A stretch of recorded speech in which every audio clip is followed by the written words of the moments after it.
प्रकृति ने हर जीव में एक भाव भरा है ताकि वो निश्चल ना रहे, कुछ न कुछ कर्म करता रहे, और वो भाव है भूख। संसार में हर जीव, हर पशु पक्षी प्राणी परिश्रम करता रहता है अपनी इस भूख को मिटाने के लिए। परंतु क्या अन्य जीवों की भांति मनुष्य की भूख भी पेट तक ही सीमित रहती? तन की भूख मिटाते मिटाते कब ये भूख मन और माया की तृष्णा में बदल जाती है पता ही नहीं चलता। और अधिकतर ये तृष्णा धन संग्रहित करने तक ही रह जाती। अपना जीवन जीना छोड़कर किसके लिए ये धन संग्रहित कर रहे हैं? आने वाली पीढ़ी के लिए। बड़ी विचित्र बात। अपना जीवन जीना छोड़कर धन संग्रहित करते करते अपने जीवन का सुख भी मिटा रहे हैं और आने वाली पीढ़ी को कर्म करने से भी बाधित कर। पूत कपूत तो क्यों धन संचय, पूत सपूत तो क्यों धन संचय। अपनी संतान को संस्कार दीजिए, धन नहीं। यदि संतान संस्कारी हो तो अपना स्वयं का एक संसार बना लीजिए। यदि असंस्कारी हो तो आपका बना बनाया संसार यूं ही नष्ट कर दे। इसलिए जीवन में यदि कुछ संचय करना है तो ज्ञान संचय कीजिए, प्रेम संचय कीजिए, और मेरे साथ प्रेम से कहिए राधे राधे। जीवन को रथ कहा जाता है, किंतु क्यों? अब आप कहेंगे कि इसलिए क्योंकि जीवन भी रथ की ही भांति चलता रहता है। किंतु कभी आपने इस रथ को समझने का प्रयास किया? रथ में आगे अश्व होते हैं और पीछे पहिए। ये अश्व आपके कर्म और ये पहिए कर्मफल। ये अश्व जहां जाते हैं ये पहिए उसी के पीछे पीछे आते हैं। यदि आपके अश्व यानी आपके कर्म शुभ सरल मार्ग पर चले तो आपकी यात्रा आनंदमयी होगी।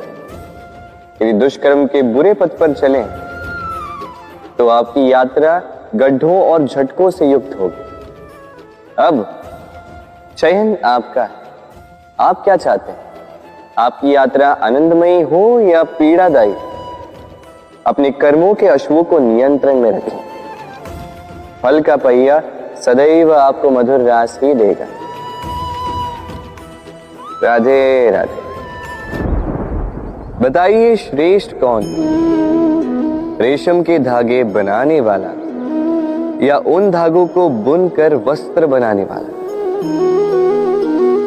निश्चित रूप से वस्त्र बनाने वाला। अब बताइए श्रेष्ठ क्या है? माटी को पूरे तट पर बिखेर कर रख देने वाली बाढ़ या उस माटी को समेट कर उसी से एक मूर्ति बनाने वाला मूर्तिकार?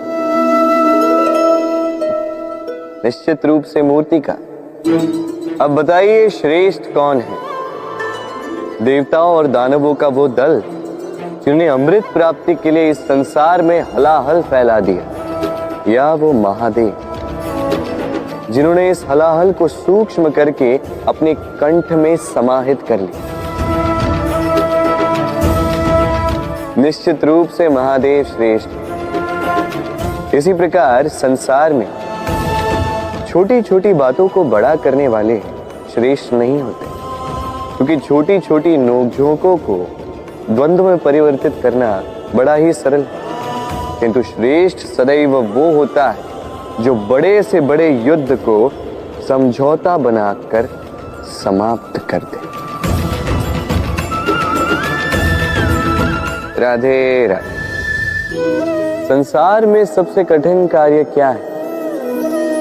कोई कहेगा पर्वत पर चढ़ना, कोई कहेगा तैरना, कोई कहेगा उड़ना।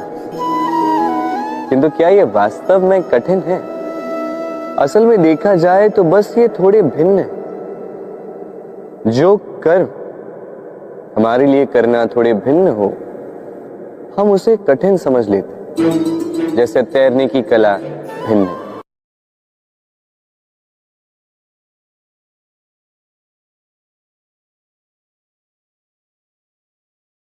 बड़े ही परिश्रम से इसे बनाती हैं, अपने शरीर के रस से इसे बुनती हैं। क्या आप इसका उद्देश्य जानते हैं? आखिर मकड़ी इन जालों में नन्ही कीटों को फंसाकर उन्हें अपना भोजन बना लेती है। और क्या आप ये बात जानते हैं कि एक दिन मकड़ी इन्हीं जालों में फंसकर मृत्यु को प्राप्त हो जाती है? बताइए क्या करते हैं आप इन जालों के साथ? दिखते ही हटा देते हैं इनका अस्तित्व, है ना? दूसरी ओर चिड़िया का घोंसला। चिड़िया भी बड़े परिश्रम से इसे बनाती है, किंतु यदि चिड़िया इसे छोड़कर चली भी जाए, उसके पश्चात भी लोग इसका विनाश नहीं करते। कारण क्या? कारण यह है कि इसका निर्माण जीवन के संचयन के लिए किया गया था, आखेट के लिए नहीं। स्मरण रखिएगा, जीवन में आपका परिश्रम कितना भी अधिक हो, यदि आपका लक्ष्य शुभ ना हो तो आपको भी विनाश पाना ही होगा। तो सृजन करते रहिए और मगन होकर कहिए राधे राधे।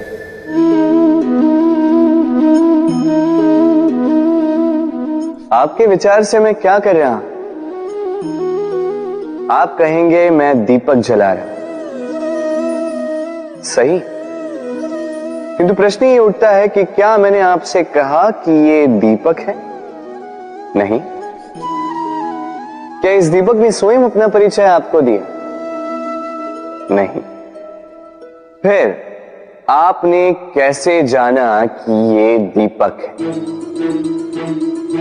उत्तर है प्रकाश, जो स्वयं जल कर अंधकार में संसार को राह दिखाए, वो दीपक है। जो निराशा में आशा की ज्योत दिखाए, वो दीपक है। दूसरी ओर सर्प है, जो दिखे नहीं, बस फुफकार दे तो लोग भयभीत हो जाते हैं। अर्थात व्यक्ति का परिचय उसके कर्मों से मिलता है, इसलिए आपको ये बताने की आवश्यकता नहीं कि आप कौन हैं। ये आपके कर्म ही निश्चित करेंगे कि लोग आपसे दीपक समझकर प्रेम करेंगे या सर्प समझकर भयभीत रहेंगे। राधे राधे। समय कितना विचित्र होता है। समय हमारे साथ हो तो हम स्वयं को राजा मान लेते हैं। वही समय यदि विरुद्ध हो जाए तो रंक बनने में समय नहीं लगता। इसलिए मनुष्य की एक आदत होती है, बुरे समय के लिए कुछ बचा कर रखता है। संबंधी, मित्र बुरे समय में साथ छोड़ देते हैं। यश, मान बुरे समय में चला जाता है। तो व्यक्ति सोचता है क्यों ना धन संचय कर। धन का तो कोई मन नहीं होता जो समय आने पर बदल जाए। संसार कहता है कि धन का संचयन करते रहो, बुरे समय में काम आएगा ही। मैं कहता हूं शुभ कर्म करते रहो, आनंदित रहो, स्वयं पर और ईश्वर पर विश्वास रखो, बुरा समय कभी आएगा ही नहीं। राधे राधे। प्रकृति ने मनुष्य को एक विशेष शक्ति दी, अन्य जीवों से अधिक शक्ति दी, स्मरण शक्ति। यही शक्ति मनुष्य को अन्य जीवों से भिन्न बनाती, इतिहास लिखने की प्रेरणा देती, ज्ञान को पीढ़ी दर पीढ़ी आगे भी बढ़ाती। और जो भूल जाते हैं, अधिकतर रूप से वो उपहास और दया के पात्र बन जाते हैं। परंतु क्या यही पूर्णतः सत्य है? नहीं।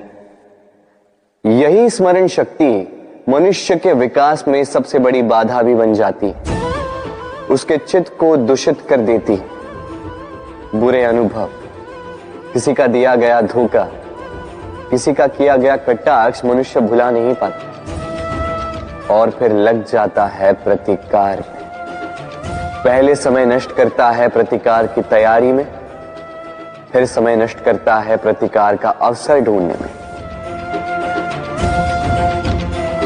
यदि संतोष पाना है, यदि जीवन में आनंद पाना है, तो स्मरण शक्ति का सदुपयोग कीजिए। अपनी स्मरण शक्ति को केंद्रित कीजिए केवल अच्छी बातों और अच्छी यादों की ओर। जीवन में प्रसन्नता आए। राधे राधे। मनुष्य अपने परिवार के लिए क्या कुछ नहीं करता, दिन रात परिश्रम करता है ताकि अपने परिवार की आवश्यकता पूर्ति के लिए धन कमा सके। परंतु क्या केवल धन कमाना पर्याप्त है? आप कहेंगे हाँ, क्यों नहीं। धन से सब कुछ मिलता है, विद्या मिलती है, घर मिलता है, औषधि मिलती है, क्या कुछ नहीं मिलता। ये सब एक सीमा तक ठीक, किंतु तनिक मन से सोच के देखिए, जब बालक रोगी होता है तो वो उस कड़वी औषधि को क्यों पी लेता? इसलिए क्योंकि उसके पिता ने उस औषधि को धन से खरीदा? नहीं, बल्कि इसलिए क्योंकि उसके सामने खड़ा उसका पिता, उसे उन पर विश्वास है। विश्वास है कि वो उसे कुछ नहीं होने देंगे। ये विश्वास, ये संस्कार, ये सीख कभी धन से नहीं मिलती।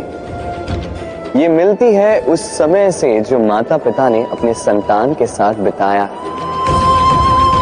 इसलिए जीवन में धन अवश्य कमाई, किंतु अपने परिवार को भी समय दीजिए, प्रसन्नता मिलेगी। राधे राधे। मुझे बताइए, इस दीवार को तोड़ने का क्या लाभ है? यदि किसी संबंध में संदेह घर कर लेता है तो आए दिन शत्रुता की स्थिति बनी रहती है। कल कोई और कारण बन सकता है इस दीवार के पुनः बनने का। तो क्या पुनः इस दीवार को बनाएंगे काका? संबंध की पवित्रता वैसी होनी चाहिए जैसे एक माता और संतान के प्रेम में होती है, निश्चल, निर्दोष, कि बात केवल रूठने मनाने तक ही सीमित रहे।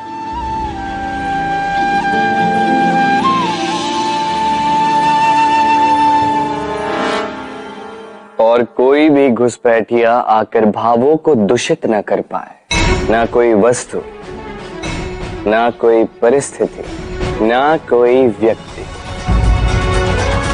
कोई उन्हें अलग न कर पाए काका। सोचिए, यदि ये दीवार पुनः बननी है तो इसे तोड़ा ही क्यों जाए?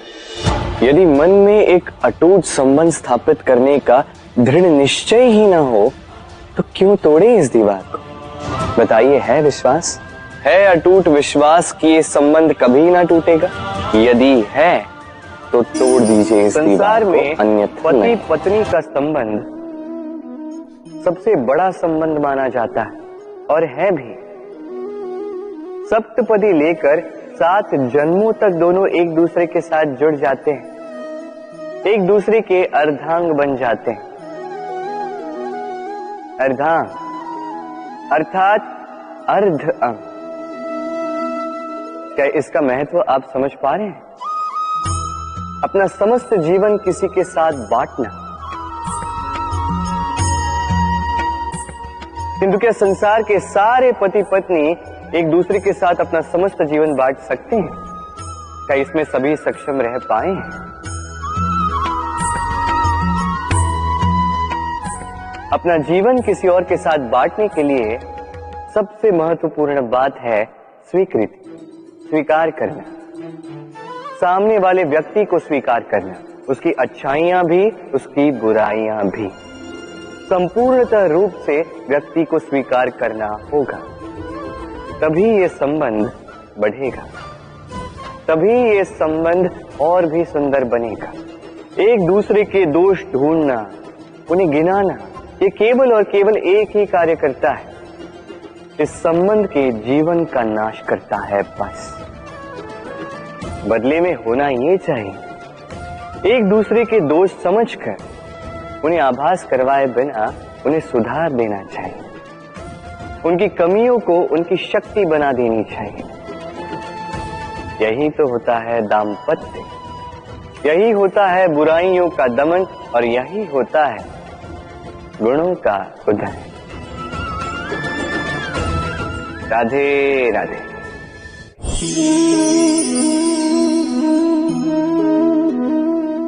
कंकड़ इतना छोटा सा कि उंगली पर आ जाए, किंतु सोचिए यदि यही कंकड़ आंख में लग जाए तो कितनी बड़ी समस्या बन जाता है।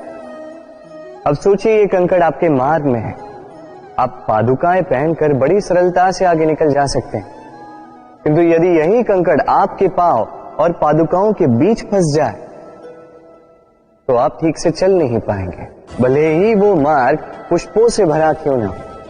अर्थात आप बाहर की समस्याओं से, उन चुनौतियों से लड़ सकते हैं, भीतर की नहीं।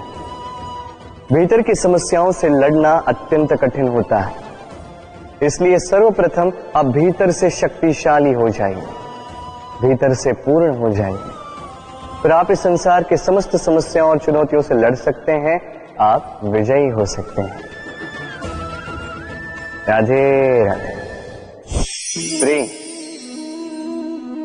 ये प्रेम इस संसार में किसे नहीं भाता, हर किसी ने प्रेम का अनुभव किया ही, हर कोई जानता है ये प्रेम कितना सुंदर है, क्यों ना।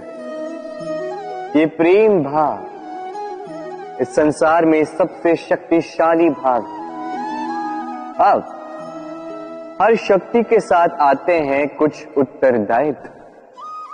अब जैसे ही ये उत्तरदायित्व हमारे जीवन में आते हैं, हम सर्वप्रथम प्रेम को भूल जाते हैं, फिर हमें ये प्रेम, ये बोझ लगने लगता है। किंतु इस संसार का सत्य तो यही, हर प्रसन्नता के साथ उत्तरदायित्व आएंगे जिसका पालन हमें करना ही होगा। अब यदि मैं आपको उदाहरण दूं, आपके बगीचे में आप चाहते हैं कि एक सुंदर सा पुष्पों से भरा हुआ वृक्ष आए, तो सर्वप्रथम उसके लिए आपको जल और धूप का आयोजन करना होगा, उसके जड़ों पर दीमक ना लगे ये आपको सुनिश्चित करना होगा, उसके आसपास उगी खरपतवार वो आपको हटानी होगी, उसी के पश्चात तो आपके उस बगीचे में वो सुंदर पुष्पों से भरा वृक्ष आएगा। क्यों? इसी प्रकार होता है प्रेम भी। सर्वप्रथम आपको इसमें समर्पण का खाद जल डालना होगा, अविश्वास और संदेह, इसकी खरपतवार आपको हटानी होगी, और विश्वास की ये जड़ें कभी ना दुर्बल पड़े ये आपको सुनिश्चित करना होगा। उसी के पश्चात प्रेम का वास्तविक सुख आप अनुभव कर पाएंगे। राधे राधे।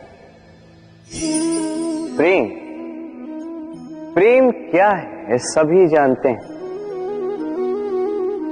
सामान्य रूप से ये प्रेम आकर्षण से प्रारंभ होता है और इसमें कुछ भी बुरा नहीं है। महत्वपूर्ण बात यह है कि इस प्रेम का लक्ष्य क्या है।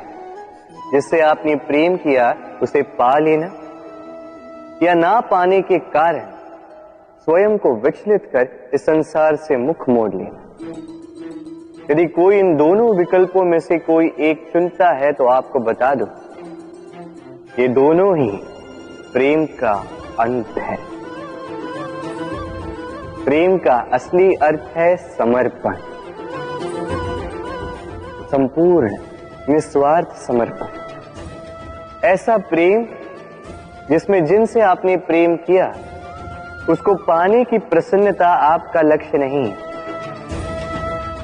जिनसे आपने प्रेम किया उसे प्रसन्न करना आपका लक्ष्य हो। ये प्रेम ईश्वर है, किंतु यदि इस प्रेम में पूर्णतः समर्पित नहीं होंगे तो इस प्रेम में एक आकार नहीं हो पाओगे। किंतु यदि इस प्रेम में स्वयं को पूर्णतः समर्पित कर दिया तो समझो इसी प्रेम में आप ईश्वर पाओगे। राधे राधे। सम्मान, संबंध दोनों एक दूसरे के साथ ऐसे जुड़े हैं जैसे दीपक और बाती। ना कोई कम है ना कोई अधिक, दोनों का अधिकार समान होना चाहिए, जैसे पति पत्नी का संबंध। अब इसमें पति का अर्थ स्वामी नहीं, साथी। उसका कर्तव्य है साथ देना, आदेश देना नहीं। और ये संबंध सहकार से बनता है, अधिकार से नहीं।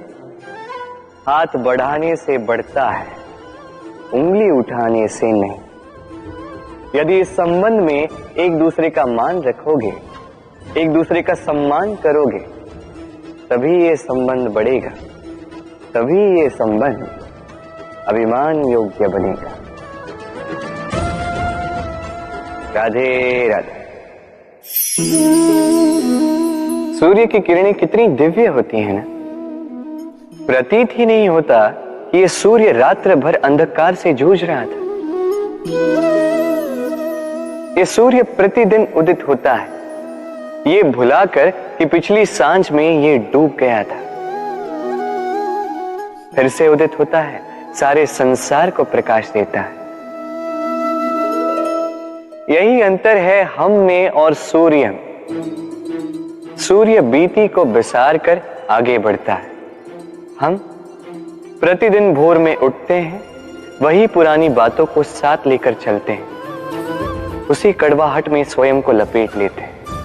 अब यही बीती बातों की श्रृंखला हमें जीवन में आगे बढ़ने ही नहीं देती। देखिए, यही जीवन है। भूल सबसे होती है, अपयश सबको मिलता है, सबकी यात्रा में असफलता लिखी है, सभी बुरे दिन देखते हैं। किंतु इन सारी बातों को भुलाकर जब जीवन में आगे बढ़ोगे, तभी तो इस संसार में, इस आकाश में सूर्य बनकर चमकोगे, तभी तो इस संसार को प्रकाश दोगे। इसलिए प्रतिदिन जागिए, एक नए जन्म के साथ, एक नए उत्साह के साथ, एक नए लक्ष्य के साथ। क्योंकि ये बीती बातें आपको पीड़ा देने के लिए नहीं, केवल शिक्षा देने के लिए होती हैं। राधे राधे। नवरात्रि का पर्व आरंभ हो चुका है और ये पर्व अत्यंत भव्य है, क्योंकि ये पर्व जगत माता से जुड़ा है। मां इतना छोटा सा शब्द है, किंतु ठीक से देखो तो समस्त संसार इसी शब्द में समा है। मां जो अपनी संतान के लिए हर संभव प्रयास करती है, कुछ भी करने के लिए सज्ज रहती है। मां जिसका सबसे बड़ा गुण निश्चलता, मन में ना कोई पूर्वाग्रह, ना कोई भेदभाव, ना कोई छल कपट, और इतनी भोली होती है मां। संतान भले ही झूठा रो दे, मां को लगता है कि कदाचित वास्तव में भूख लगी होगी। मां चाहे जन्म देने वाली हो, चाहे पालने वाली, स्वर्ग, ये स्वर्ग हमें मां के चरणों के नीचे ही प्राप्त होता है। इसी मां को हमारा शत शत प्रणाम। राधे। सहनशीलता मां का दूसरा सबसे बड़ा गुण। कहते हैं कि धरती से अधिक सहनशील और कोई नहीं। उसे खोदने के पश्चात भी धरती हमें फसल देती है, किंतु मां, ये मां धरती से कम सहनशील नहीं। तनिक सोचिए, 9 माह तक संतान को अपनी कोख में रखना, क्या ये सहनशीलता कोई पुरुष दिखा सकता? क्या ये सहनशीलता कोई पिता दिखा सकता है? स्त्री में शील भले, सहनशीलता की परिभाषा उसे मां बनने के पश्चात प्राप्त होती है। स्वयं का अस्तित्व भुलाकर संतान का अस्तित्व बनाती है। शिशु की लात खाकर भी आनंद से उसे दूध पिलाती है। ये होती है मां। और इसी मां जननी को हमारा शत शत प्रणाम। राधे राधे। मां का एक और सबसे महान गुण, स्वयं को ढालने की अद्भुत शक्ति। जिस प्रकार एक मां स्वयं को ढाल सकती है और कोई नहीं कर सकता। मां एक महानदी की भांति है जिसकी ऊर्जा असीमित है किंतु अहंकार बिल्कुल नहीं। जिस प्रकार एक नदी ढलान के अनुरूप मुड़ जाती है, उसी प्रकार एक मां अपनी संतान के अनुरूप ढल जाती है, चाहे जैसी भी परिस्थिति हो।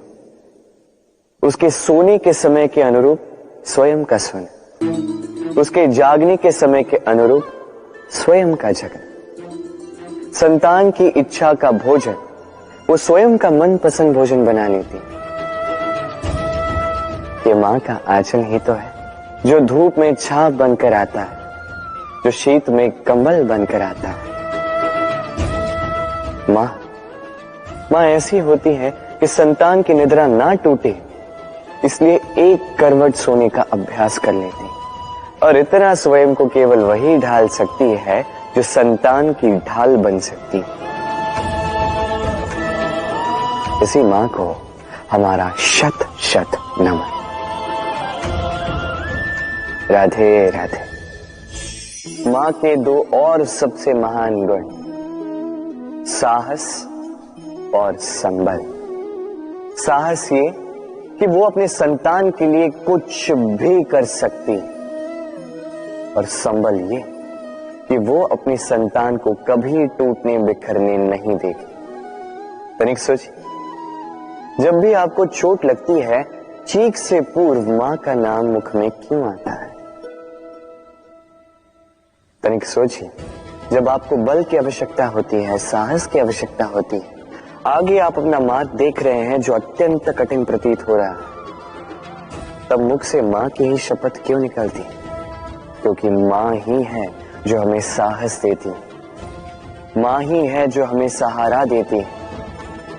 मां जानती है कैसे हमारी उंगली पकड़ के हमें चलना सिखाना है। मां ये भी जानती है कि कैसे कान पकड़ के हमें उचित मार्ग पर लाना है। इसी साहसी मां को हमारा शत शत नमन। राधे राधे। कभी आपने सुना है हिरणी सिंह से बचने के स्थान पर उससे जाके लड़ पड़ी? हिरणी ने सिंह पर आक्रमण कर दिया। कभी सुना है? कभी नहीं। किंतु ऐसा हो सकता है, ऐसा होता भी है, और ये होता तब है जब हिरणी के शावक संकट में हो।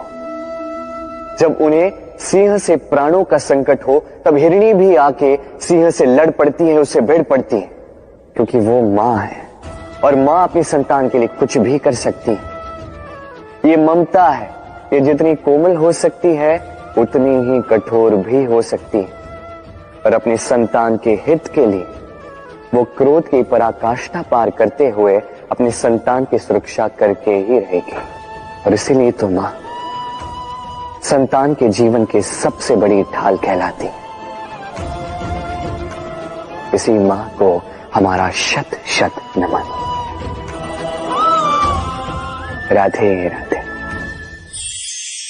करुणा, करुणा वो भाव है जिससे संसार के सारे भाव जन्म लेते हैं, और ये समस्त संसार ये मां से जन्म लेता है।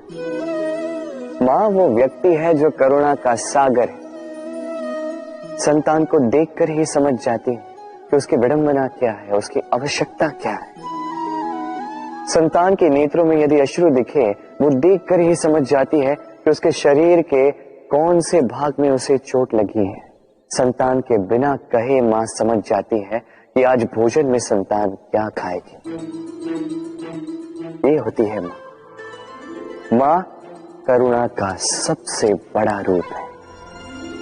और आज के युग में मनुष्य जो है थोड़ा भी आगे क्यों ना निकल जाए, माँ को तो पीछे ही छोड़ देता, माँ को भूल ही जाता है। ये भूल आप कभी ना करें, कभी ना करें, क्योंकि माँ वो करुणा है तो यदि आपके जीवन से चली गई उसके पश्चात आप जीवन अवश्य जिएंगे, किंतु कभी जीवन जी नहीं पाएंगे। उसके पश्चात आपके जीवन से आपका ये मूल्यांकन, आपके जीवन से करुणा का ये भाव, ये भी आप खो दोगे। आपकी मां सबसे अधिक महत्वपूर्ण है। यदि मां को खो दिया तो समझ लीजिए सब कुछ खो दिया। इसलिए मां को सदैव स्मरण रखिए, सदैव उसे प्रेम दीजिए और मेरे साथ कहिए राधे राधे। आज विजयदशमी, वो दिन है जब श्री राम ने रावण का वध किया। वो दिन है जब श्री राम ने लंका पर विजय प्राप्त की। लोग कहते हैं कि ये अच्छाई की बुराई पर विजय का प्रतीक है। इसे देखने का एक और रूप भी है। जी हां, ये प्रेम के विजय का भी प्रतीक है, ये परिवार के विजय का भी प्रतीक है। आपको तो ज्ञात होगा ही कि रावण महाज्ञानी था, महाशक्तिशाली था, महादेव का परम भक्त था रावण। अब जो व्यक्ति कैलाश पर्वत उठा सकता था, वो व्यक्ति स्वयं एक कटे हुए वृक्ष की भांति श्री राम के चरणों में गिरा हुआ था। क्यों? क्योंकि राम के साथ लक्ष्मण था, वही रावण के साथ विभीषण भी नहीं था। एक और परिवार में बढ़ता प्रेम था तो दूसरी ओर परिवार में बढ़ती दरार। स्मरण रखिए, यदि संसार पर विजय प्राप्त करनी है तो सर्वप्रथम परिवार में प्रेम बनाए रखना होगा। परिवार में केवल प्रेम बढ़ाइए, द्वेष कभी नहीं। आप सदैव सुखी रहेंगे और जीवन की हर बाधा पर आप विजय प्राप्त करेंगे। राधे राधे। देखिए, कल जो आने वाला है उसके लिए आज को व्यर्थ करना अनुचित है। हमें इस प्रकृति से यही सोच, यही सीख पानी चाहिए। आज का ये क्षण ये कल नहीं आएगा, और कल जो क्षण आने वाला है वो आज को किसी भी प्रकार से प्रभावित नहीं करता। बस इसी सीख को ध्यान में रखते हुए आप सभी निश्चिंत रहिए। जीवन क्या है ये जीवन? हम जन्म लेते हैं, बड़े होते हैं, हमारे माँ बाप हमें पालते हैं, फिर उनके धन से हमारा बालपन बीतता है, फिर हम बड़े होते हैं, हम विवाह कर लेते हैं, हमारी संतानें होती हैं, हम उनको पालते हैं, फिर हम वृद्ध हो जाते हैं और एक दिन इस संसार से चले जाते हैं। क्या यही जीवन है? आता होगा ये प्रश्न मन में कई बार, है ना? अब तनिक जल की यात्रा देखिए। सागर से भाप बनकर उठता है, मेघ बनकर बरसता है, फिर नदी बनकर पुनः सागर में समावेश करता है। तो कभी ये प्रश्न नहीं करता कि उसका जीवन क्या है, उसका उद्देश्य क्या है। हर भाव जीता है और दूसरों के लिए जितना बन सके देता जाता। जब सागर में होता है तो असंख्य जल जीवों को जीवन देता है। जब सागर से भाप बनकर मेघ बनता है तो किसानों को आशा देता है कि फसल पुनः उपजेगी। जब वर्षा बनकर बरसता है तो इस सूखी प्यासी धरा को सींचता है। और जब नदी में होता है तो किनारों पर वनस्पतियों को जन्म देता है। तो सोचिए, क्या जल कभी ये सोचता होगा कि उसका जीवन क्या है, उसके जीवन का उद्देश्य क्या है? नहीं, वो बस अपना धर्म करता जाता और जितना हो सके सबको आनंद देता जाता। इसलिए जीवन में कभी ये प्रश्न मत कीजिएगा कि ये जीवन क्या है, इस जीवन का उद्देश्य क्या है। बस इस जीवन को जिए और जितना हो सके उतना सबको आनंद दे। मन प्रसन्न होकर बोलेगा राधे राधे। कभी वर्षा के कारण बने कीचड़ से होकर आप अपने घर गए? पादुका पहनने के कारण आप उस कीचड़ से तो बच जाते, किंतु इन पादुकाओं द्वारा उड़ने वाली कीचड़ की बूंदें आपके वस्त्रों को मैला कर ही देती। किंतु फिर भी उन बूंदों से आपके वस्त्र मैले हो जाएंगे, इस कारण से आप पादुका पहनना तो नहीं छोड़ते। इसी प्रकार जीवन में कुछ ऐसे लोग भी आते हैं पादुका की भांति, जो आपको कीचड़ से तो बचा लेते हैं, किंतु वस्त्र रूपी आपके मन पर शंका के दाग लगा ही जाते हैं। इन लोगों के कारण से मन को खिन्न करने की आवश्यकता नहीं। आवश्यक है ये सोचना कि आपको आपके पांव कीचड़ से बचाने या आपके वस्त्र।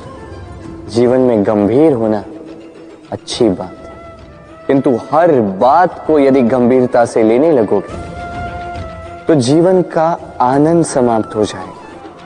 ये संसार अनित्य है, यहां पे ऐसा कुछ भी नहीं जो सदा के लिए जीवित रहेगा। तो जब तक ये जीवन है, संतोष और आनंद से जिए। स्वयं पर छिटकने वाले कीचड़ पर ध्यान ना दें, बस आनंद बांटते रहें। मन प्रसन्न होकर बोले राधे राधे। व्यक्ति को जब अपने प्रेम को खो देने का भय होता है तो वो अपने प्रेम को इतने कस के पकड़ कर रखता है कि प्रेम को ही पीड़ा होने लगती है। प्रेम पा तो लेता है, किंतु उसे कैसे सहेजना है ये जब उसे नहीं समझ आता, तब वो उस प्रेम पर स्वामित्व पाने का प्रयास करता है और यहीं जन्म लेती है असुरक्षा की ये भावना, ईर्ष्या। जब एक लंबे वियोग के पश्चात दो प्रेमी एक दूसरे से पुनः मिलते हैं तो सबसे पहला भाव जो उनके मन में आता है वो ये कि कैसे एक क्षण के लिए भी अपने प्रेमी को स्वयं से दूर न जाने दो, कैसे अपने जीवन का एक एक क्षण अपने प्रेमी के साथ बिता। प्रयास ये रहता है दाऊ, इन दो प्रेमियों के मध्य में कोई भी ना आ पाए, और जब ये नहीं हो पाता तब जागती है ईर्ष्या। परीक्षा एक ऐसी व्यवस्था जिससे मुझे, आपको, सबको कहीं ना कहीं दो चार होना ही पड़ता है। स्मरण कीजिए अपना बालपन। आप परीक्षा देने बैठे। अब कुछ बालक ऐसे होते हैं जो वर्ष भर परिश्रम करते हैं, पढ़ते हैं, मन से परीक्षा देते हैं। कुछ बालक ऐसे होते हैं जो अपने आसपास बैठे बालकों की नकल करते हैं और परीक्षा में उत्तीर्ण भी हो जाते हैं। बुरा लगता है ये सोचकर कि कोई बिना किसी परिश्रम के परीक्षा में उत्तीर्ण कैसे हो सकता है। किंतु स्मरण रखिएगा, जो नकल करते हैं वो परीक्षा में उत्तीर्ण हो सकते हैं, सफल नहीं, क्योंकि वो नकल करते हैं बिना प्रश्न को समझे, बिना उत्तर का तरीका निकाले। यही हमारे साथ भी होता है। हम हमारे जीवन में दूसरों को देखते हैं, उनकी नकल करते हैं, उनकी भांति बनने का प्रयास करते हैं, किंतु ना हमारे जीवन में सफलता आती है ना आनंद आता है। क्यों? क्योंकि हम एक विशेष बात भूल जाते हैं कि प्रत्येक मनुष्य का व्यक्तित्व भिन्न होता है। आप दूसरों की नकल करके अपना जीवन व्यतीत कर सकते हैं, किंतु यदि अपने जीवन में सफलता लानी, यदि अपने जीवन में आनंद लाना है, तो स्मरण रखिए, स्वयं के प्रश्नों का उत्तर जीवन में स्वयं को ही खोजना होगा। राधे राधे। मनुष्य को जब सफलता मिलती है तब उसमें जागता है अहंकार, और ऐसे में मनुष्य अक्सर एक बात भूल जाता है, झुकना। सोचता है कि मैं किसी के समक्ष क्यों झुकूं? और ऐसा इसलिए होता है क्योंकि मनुष्य एक महत्वपूर्ण बात भूल जाता है। इस संसार में, इस जीवन में उसने जो भी प्राप्त किया है, झुककर प्राप्त किया। बालपन में चलना सीखा तो इस धरा पर झुककर, गिरकर। बड़ों का आशीष लिया तो झुककर। किसान को फसल काटने के लिए झुकना पड़ता, कुएं से पानी निकालने के लिए पात्र को झुकना पड़ता है। भगवान से आशीर्वाद प्राप्त करने के लिए उनके समक्ष झुकना पड़ता है। आंधियों में वृक्ष सुरक्षित कैसे रहते? झुककर। सम्मान कैसे पाया जाता है? झुककर। किसी के समक्ष झुकने का अर्थ स्वयं का आत्मसम्मान खो देना नहीं, उसका अर्थ होता है विनम्रता।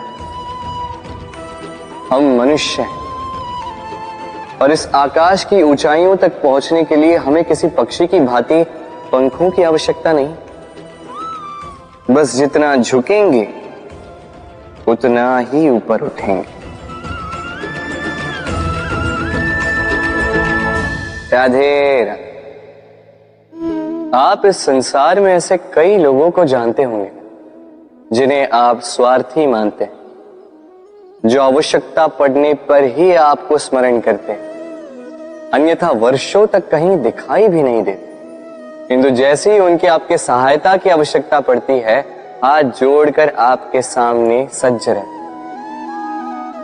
बड़ा क्रोध आता है ना इनको, मन खिन्न हो जाता, मन से ये स्वर निकलता है कि इस व्यक्ति की सहायता न करें। किंतु आप ऐसा कभी मत कीजिए।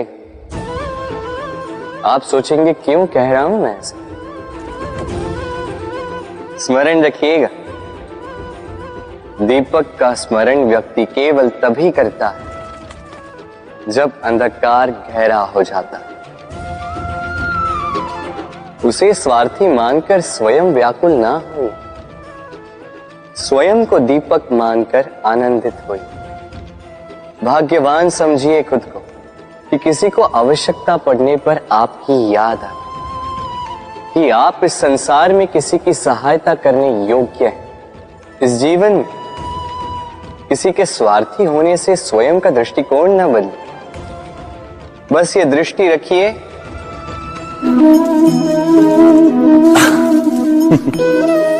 मनुष्य के सारे संबंधों का आधार है अपेक्षा।